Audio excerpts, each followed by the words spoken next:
for... I can't think of what I'm going to say. I didn't really think about this.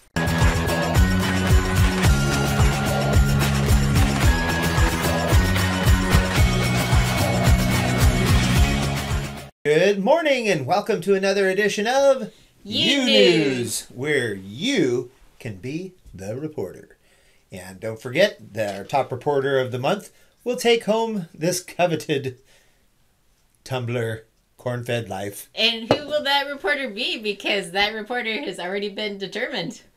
That's right. We are going to have a winner, and it is going to be Mackenzie! Yay! Mackenzie of The Elders Homestead and another channel, which we're going to tell you about in a minute.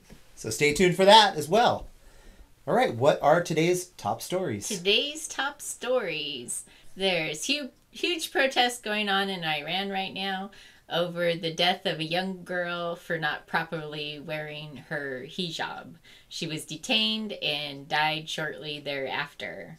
There is a special report from our reporter Mackenzie with a new channel, and she'll tell you all about that.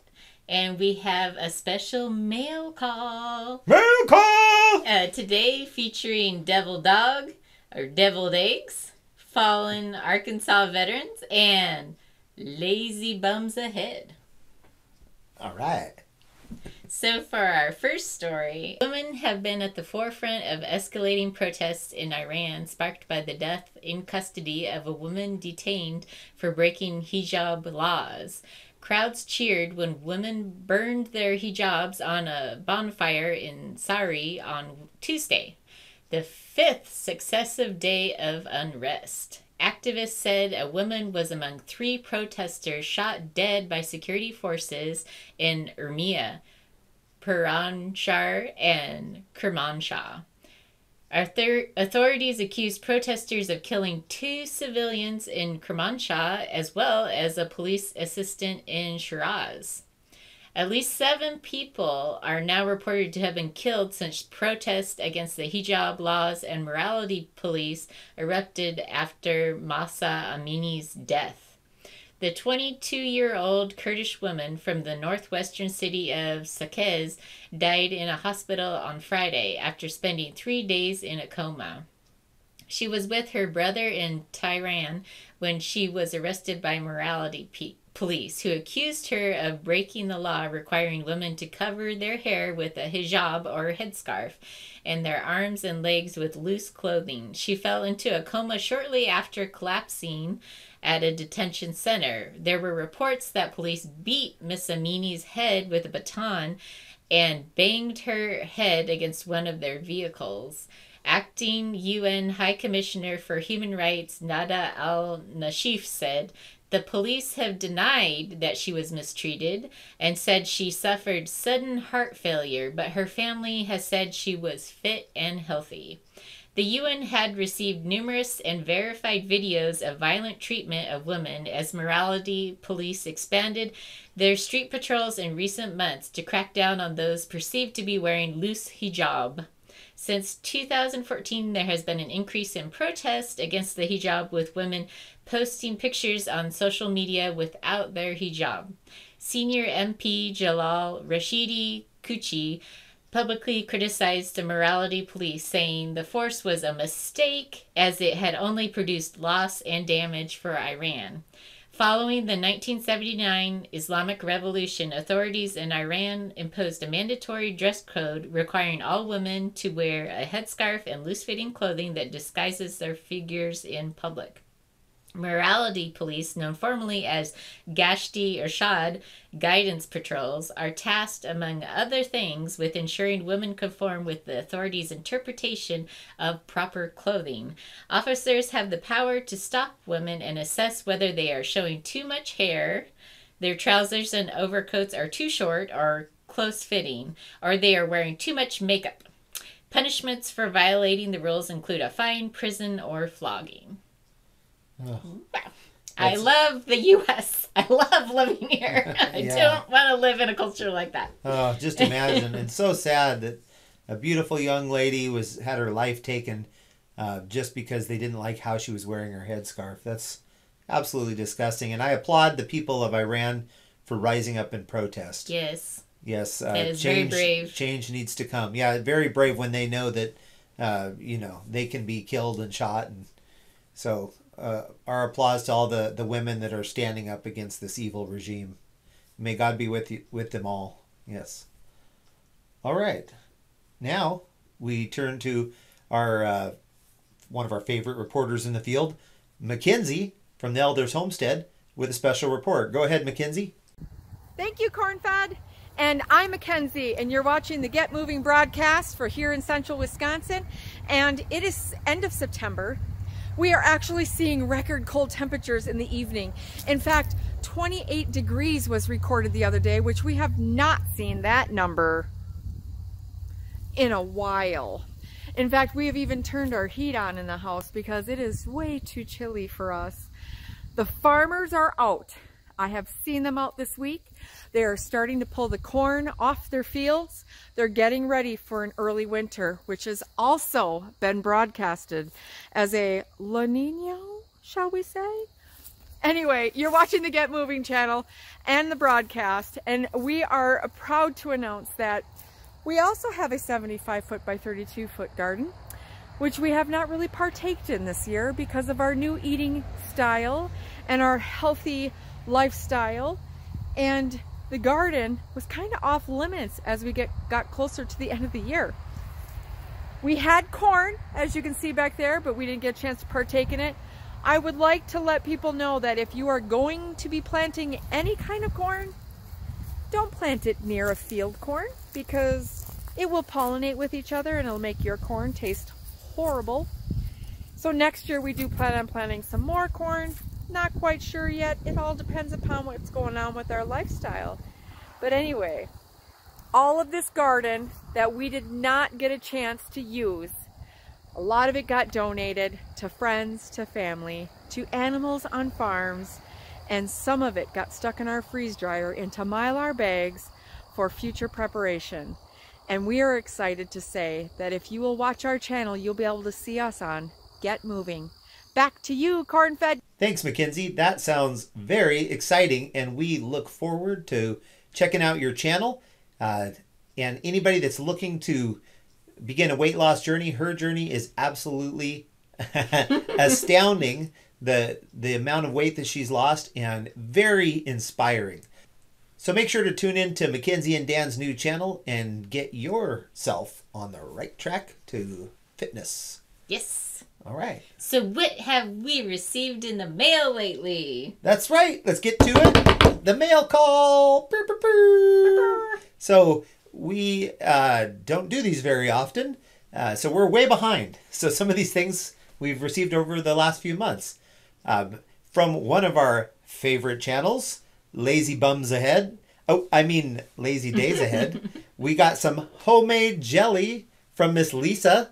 We've been eating the other ones, but that one is untouched so far. This is prickly pear, which I'm very curious about. I don't think I have ever had prickly pear jelly.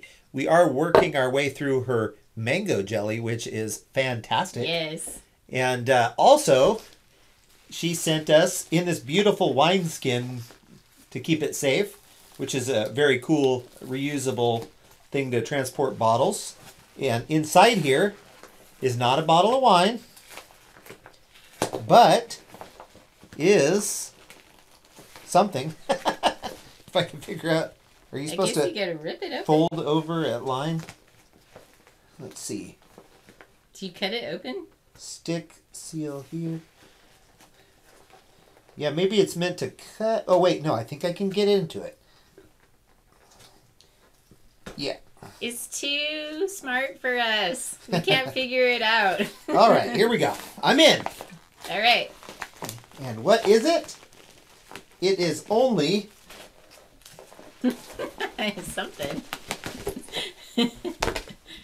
The best pure vanilla money can buy. Look at that beautiful bottle. La Vencedora. That's like a gallon of or vanilla. As they say in my country, La Vencedora. I hate that accent. That's so mean. You just insulted millions of people. Sorry. So look at that beautiful bottle of pure vanilla. Can't wait to try that. What did they call the accent? Civilian? Or Castilian. Castilian. Okay, yeah, no. Don't like. All right, and then what else have we got recently? This one comes from Fallen Arkansas Veterans. And Fallen Arkansas Veterans sent us a lovely magnet and a sticker and a letter. There we go.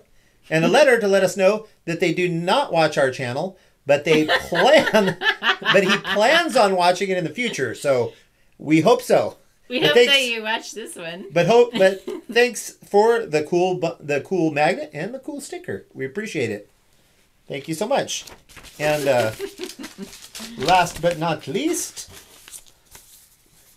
this one is from Texas. From Texas, from our good buddy, known fondly as Deviled Egg. Or is that Deviled Dog? Deviled Dog, I believe. I like Deviled Egg. And check this out. A whole bunch of cool stickers. There's the first one. It's got the shape of Texas. Says Devil Dog. And it's got some Marine Corps paraphernalia there. Hoorah. Hoorah. Another cool Devil Dog with some USMC logos and stuff. Then we've got... what? Belt Loop 29? Why do we want a Belt Loop 29 sticker? Nobody wants that. Just kidding, Gary. Another Belt Loop 29 with a cowboy chicken on there, or cowboy rooster. I love that. That's awesome. Definitely putting that on something. And then from their famous show, the collab. Good Cop, Bad Cop. And if you've never caught that, make sure to catch that. I think they broadcast that on both of their different channels, on Devil Dog and Belt Loop 29. And that's a fun show where they just goof around and make me laugh. All right. And look at the card that Deviled Eggs thing came in. This land is your land. I thought this land was my land. With the American flag. And you might should I read it? Yeah, read it out. And he says, Corn-Fed Life. Well, it starts with his famous hoorah. Corn-Fed Life, howdy, thank you for the sticker. It is now part of my sticker board. Thank you for your support. It looks like you finally started to come visit my channel. LOL. No. He knows I've never seen it. He knows we visit his channel. It is probably because you're coming to watch Belt Loop 29. Of course. Well, I hope to see y'all around more often when you can. Semper Fi, Devil Dog, Eddie. So thank you, Eddie. That was very lovely. Thank you, Fallen Arkansas Veterans. And thank you, Lazy Bums Ahead. Very fun. So fun. And if you want to send us stuff, our address is in the description below. But it is, I'll tell you as well, it's P.O. Box 99. And that's in Beloit, Kansas, 67420. All right, so send us stuff, and we'll put you on our next mail call in 6 months or so. Maybe sooner. All right. Is that's all we got for him today? That's all we got. Well, thanks again to Mackenzie for your report from the field. And be expecting your lovely tumbler soon in the mail. Yes, and we actually have a whole bunch of different styles of tumblers. Some would even say a plethora. A plethora. So we will, Mackenzie, let us know what your favorite color is, and we just might have that color of tumbler. And the other ones are big, so if you like the little guy, this is like a little coffee, size of a coffee mug, then you can get that one as well. And we have big travel tumblers too, and a whole bunch of different colors. And water bottles. Did you say water bottles? I did not. Oh, yeah, we have water bottles too. So let us know. You want this? You want a travel tumbler? You want a water bottle? And what color? So lots of choices for you, Mackenzie. Well, we appreciate everyone joining us. We hope we brought you some stories that you hadn't heard anywhere else. And we hope that you will continue to send in your reports. Our next broadcast will be in the month of October. So we're starting all over. It's going to be an even playing field. So whoever sends the most reports that we use on the show will be the winner of the next month's Tumbler contest. Well, thanks for watching. Have a wonderful weekend, and God bless.